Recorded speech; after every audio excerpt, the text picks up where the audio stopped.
Alright, next morning, where are we with this Jeep Wrangler?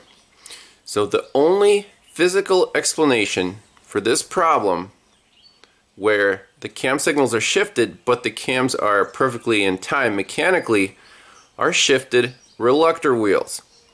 Now, I didn't think this was possible that both cams got shifted. So last night I gave my friend Keith DeFazio a call and I asked him, am I crazy or does this happen? He said it does happen during engine work. The technician, for some reason, grabs the cam by the reluctor wheel, either to hold the cam or tweak it or whatever, and ends up shifting the reluctor wheel. And he says the only solution that he's found that's long-term reliable is buying new cams, because once the reluctor is shifted, you can try to shift it back, but it won't stay there. I'm like, so is this guy going to be another, new cams, a whole new timing job again?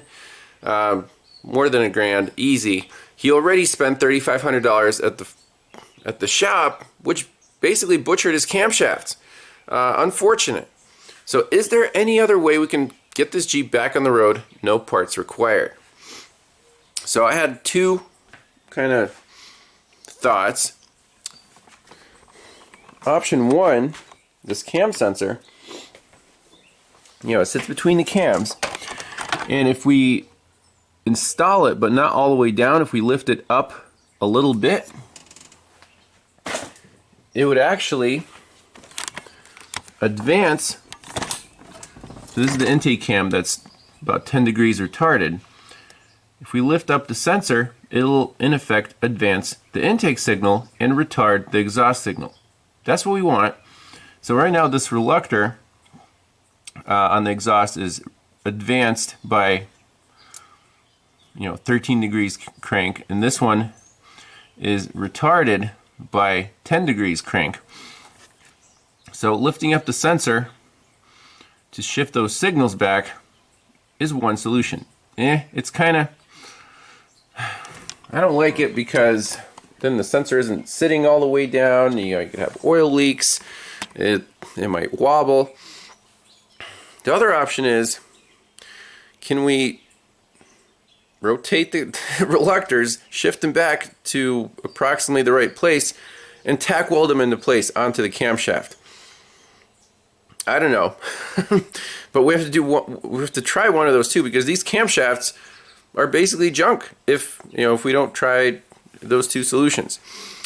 So I'm going to think what the best, most reliable long-term solution is, run it by the customer, and we'll try it.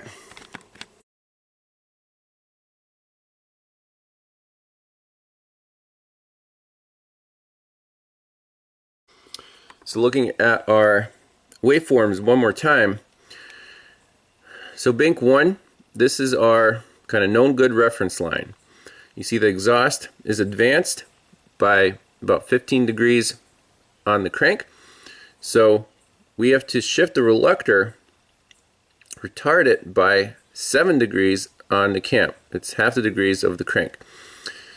And for the intake, so right now at about 8 degrees, it's not setting a code, but think about this. If the chain stretches just a hair, a month down the road, and it passes that 10 degree threshold, it's going to set a P00, the other code, 17 or 16 for the intake cam.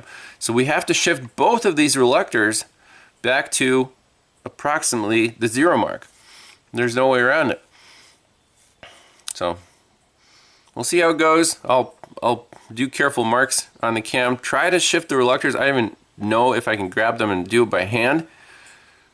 And then if I can shift them, then we'll have to reassemble the vehicle, run it, take another scope capture, make sure all the signals are aligned, and only then take the valve cover back off and tack those reluctor wheels into place. So I've never used this tool before. I just found it laying on the shelf, strap wrench, and it actually shifted. First I did the intake reluctor. I'm going to advance it. You can see I put a black dot on, see the black dot right there, and it shifted a bit, so that should be enough to make the intake happy. Now let's try the exhaust. All right, here we go on the exhaust. You want to make sure we're spinning it that way to retard the timing. And I'm watching my black dot. Yep, there it is.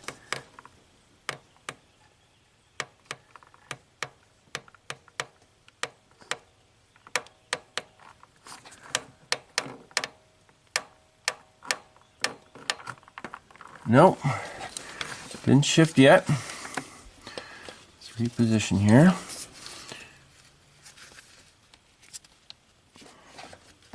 Get a little more grab.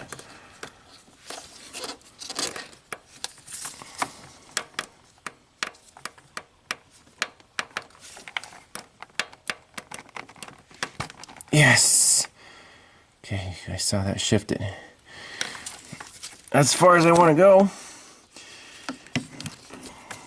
That should be enough to not set codes. Let's pop the valve cover on, run it, and then based on these marks, see how far we shifted. If we need to shift any more, we can. I have a pretty good feeling about this. Then we'll either leave it or tack weld them into place. Alright, everything's back together after shifting the reluctor wheels a little bit. Let's see what happens here. First I'm going to clear trouble codes. Okay. Manifold absolute pressure sensor circuit high. Did I forget to plug that in? Plug that sucker in. That's plugged in. Let's do a key off and key on.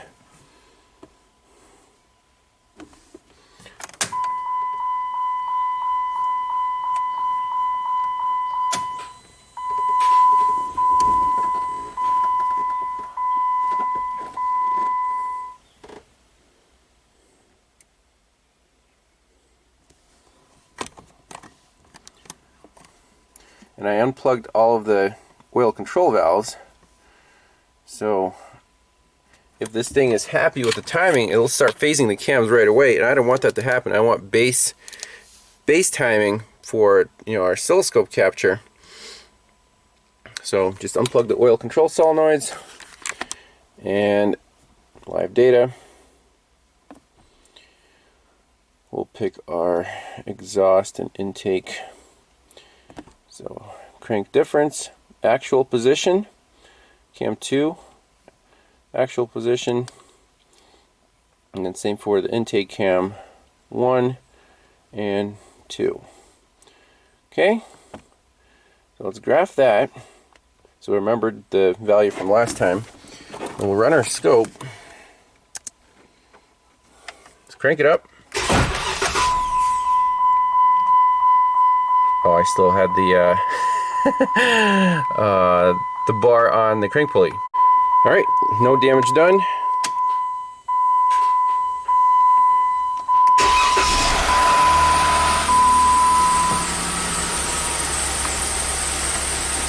All right, here we go.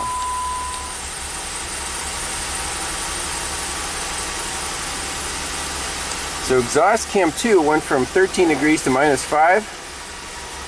And intake cam went from -10 to 5 advanced. Okay.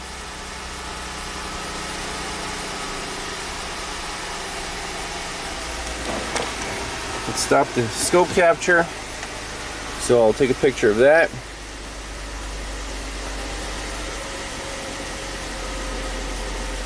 So I'm pretty happy with this. The only thing is exhaust now is a little retarded, just slightly. 5 degrees. I don't want to go back in there. It's better if it's a little advanced because then it has room for the chain to stretch.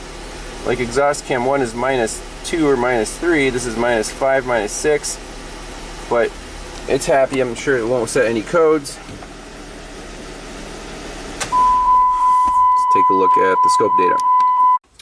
Okay, so here is the scope capture right now. So the exhaust trace used to be about 13 degrees advanced. Now it is about 6 degrees retarded. Now slightly advanced is better than slightly retarded. So I overshot it just a hair. Shifted by 20 degrees crank. The blue trace used to be retarded by about 10 degrees. Now it's advanced by 5 degrees, so about 15 degree shift. So I'm totally happy with the blue trace. The red trace is a little late. If you remember, when we swapped the cam sensors around, the OE versus the aftermarket, those readings shifted the opposite way. Now that we overshot both, I think if we put the OE sensor on the driver's side, it'll actually make the signals closer, and we should be in good shape. That's my hope here. I calculated it as a 5 degree shift between the OE and the aftermarket. So let's put the OE sensor on this side, do one more capture, and I think we should be done with this thing. So from last time, we actually got a P0019 crankshaft position, camshaft position correlation, bank 2 sensor 2 stored instead of the 1.8. Oh boy, so clear that out. I got the OE sensor now on the driver's side bank.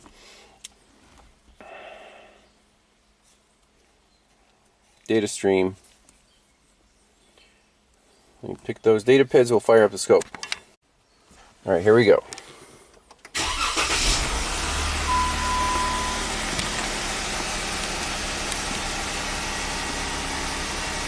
So -4, +4, -1, -2. I like that. This is with the OE sensor installed. Let's see if the computer's happy with this. Well, we got a pending P0019. It's interesting.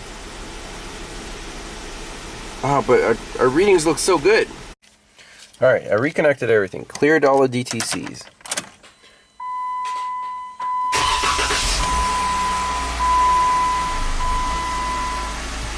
Okay, I heard it do its thing. Doing the PCM.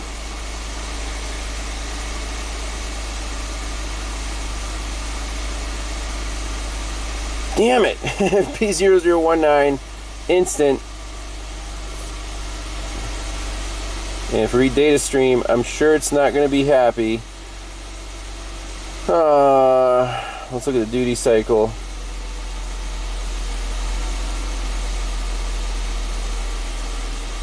Oh man. So touchy.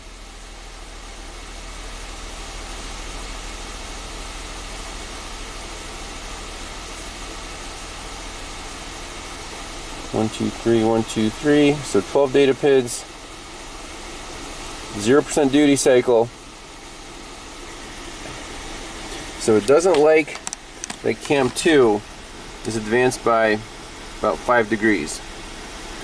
Okay, exhaust 1 is happy.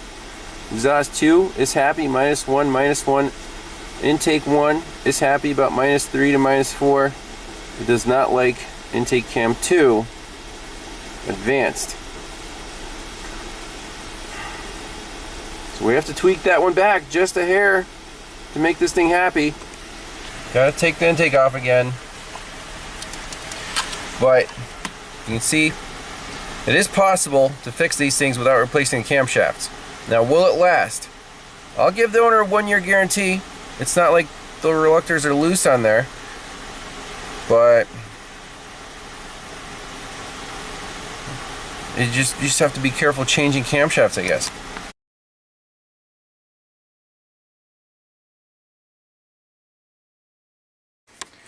Alright, so on the intake cam, we want to go back. We advanced it too far. Computer didn't like that. So that's why I made the marks there. So that first dot is -10. The second dot is +6, so you can see how touchy those are. So we're going to shift it about halfway back to the first dot, and hopefully I can get it pretty close. Alright, I'm hoping this should do it. So now the dot is in between the first and the second. So I guess for the intakes, slightly retarded is where the computer wants it to be. If it's anything over 0, not happy. So slap it back together. This thing should run like a top. No more timing codes. Alright, back together again. Everything's plugged in. Hook up the scope, scanner. Cross your fingers, no more P codes. Alright, here we go again. Zoom out. Got all the data pulled up.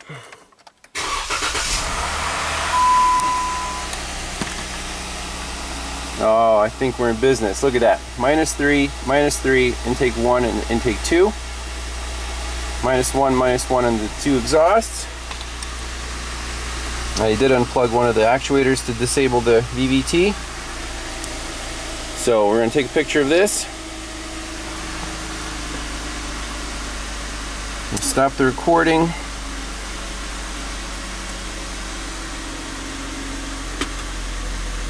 Zoom in.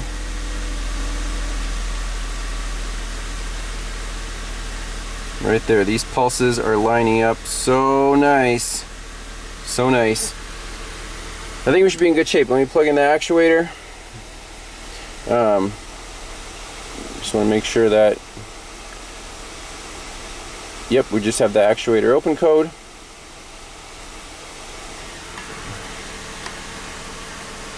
I think it should be golden. Alright, let's clear out DTCs one more time. Okay.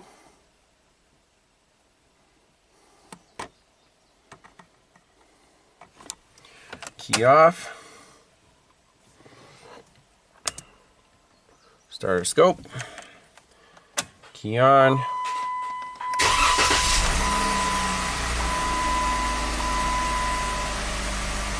Okay.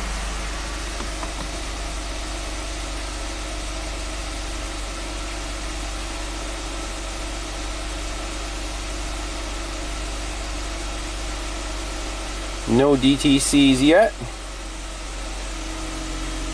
Data stream.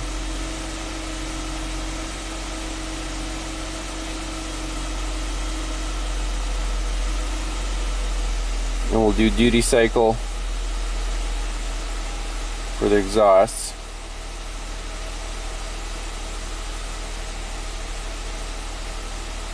And let's do for the intakes. Okay, 12 data PIDs. Graph.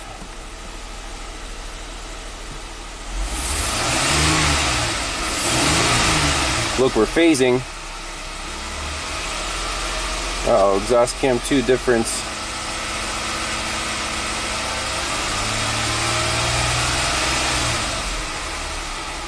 That's not good. I'm sure we set a code.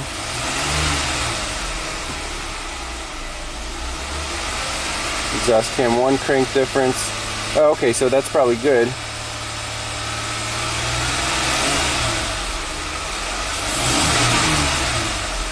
Intakes are not phasing yet. Okay.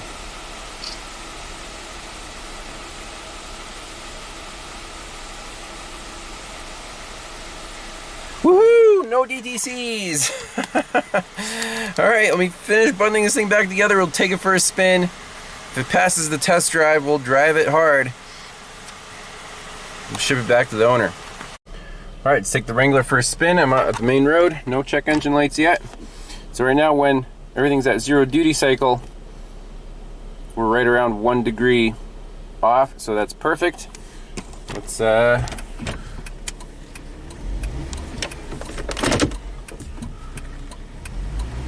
See if it phases all the cams.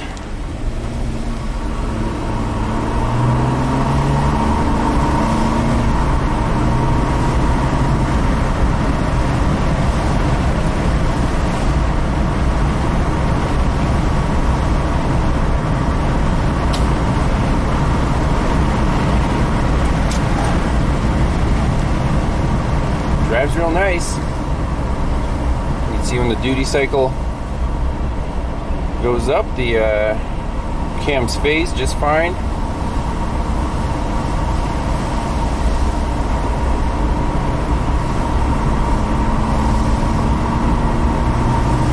Real nice pull.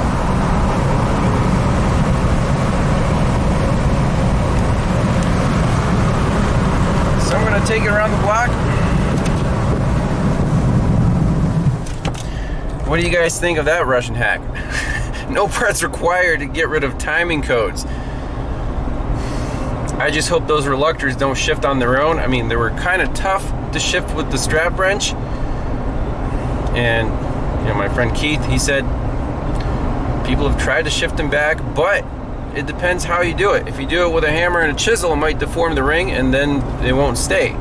But this was a very nice, even, soft grab of the ring, and it felt tight, you know, so I don't see why they would shift again. So that's it on this one. If you were the owner of the vehicle, what would you do? Would you go back to the old shop and say, hey, you guys caused damage and I needed to pay more money for the same job? Would you demand any money back, or what? But hopefully the Wrangler stays running well for a long time. Thanks a lot for watching, and we'll see you in the next one. Bye-bye.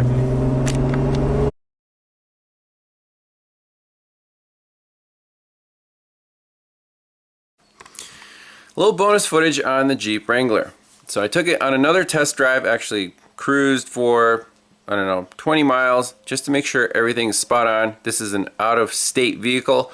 So for these, I want to be 150% sure that there will be no comebacks, no issues, because the customers are taking a time commitment to bring it here and pick it up. So the original customer complaint obviously was the timing code, check engine light, all that stuff. So we fixed that part.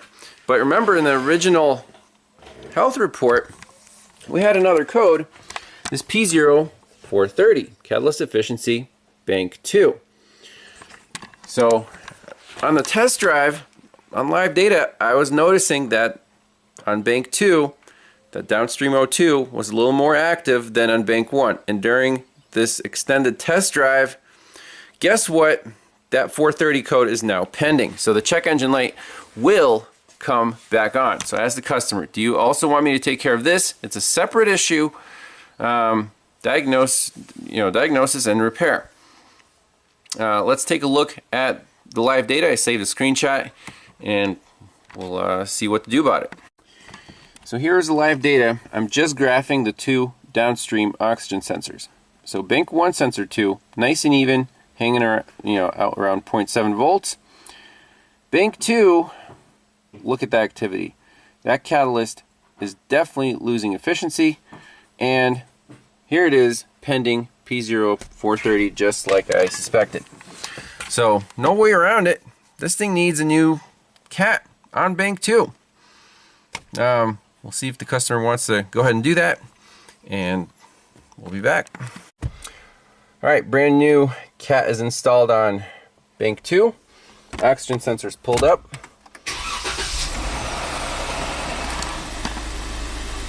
So last time, remember, bank 2 sensor 2 had too much activity. So downstreams are warming up. They should start oscillating. Those are upstreams. These two are the downstreams. Let's take it for a spin, see how they perform. Alright, we're taking the Wrangler on one last test drive with the bank 2 catalyst issue fixed. And we can see the data is identical bank to bank.